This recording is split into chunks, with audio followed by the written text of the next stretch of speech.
And ayan guys, ang iyong vlogger ay nagbabalik at nandito naman ulit tayo sa Sagada Pogo Viewpoint kung saan ako gumawa ng una kong vlog. Anyways, let's get back to the scenery view. So, totoo ang sabi talaga ng iba na ang sudden plans always happens. Nakapunta na kami sa Pogo ng almost 6 AM. Buti na lang, saktong sunrise na doon. Pagpunta namin doon ay marami ng mga turistang nagpipicture sa sunrise view. So, habang kinukuha ko ang sunrise ay pababa na ako sa viewpoint. Kung may balak kayong pumunta sa Sagada ay recommend ko sa iyong list ang pumunta dito. Sakto rin na pwede kayong mag-camp dito dahil may tent dito na for rent. And ayan, nasa entrance na kami. May entrance pala dito na 50 pesos. And if you need more details, i-follow nyo na lang ang Pogo Viewpoint sa Facebook.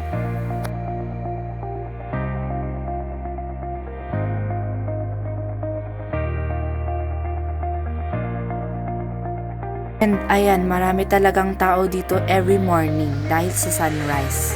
So, oo, breathtaking tong view na to sa personal. So, come see it for yourself.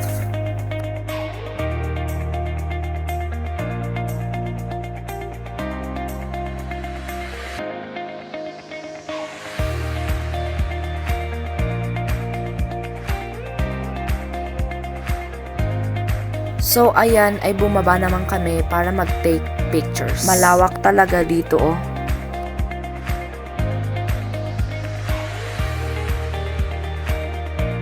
At kita nyo naman sa baba ay maraming taong nagpapapicture sa araw.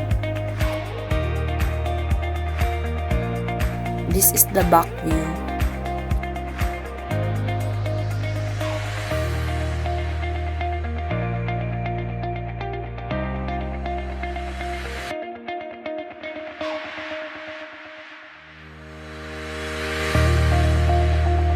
Matapos naman sa baba ay umakyat kami sa taas ng mismong Pogo para magpa-picture. Kung titingnan ninyo talaga ay napakaganda ang fiery scenery dito. At depende na rin kung may sea of clouds that time na nandito na kayo. This is the perfect place to find yourself peace whenever you're stressed. So ayan, nag-taking pictures na rin kami dito.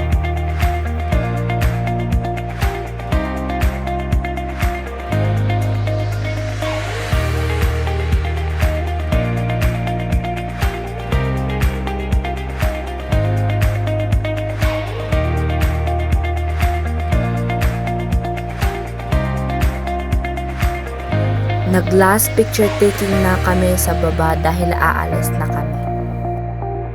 So, thank you sa Pogo dahil sa beautiful scenery dito. Hanggang sa uulitin. So, what are you waiting for?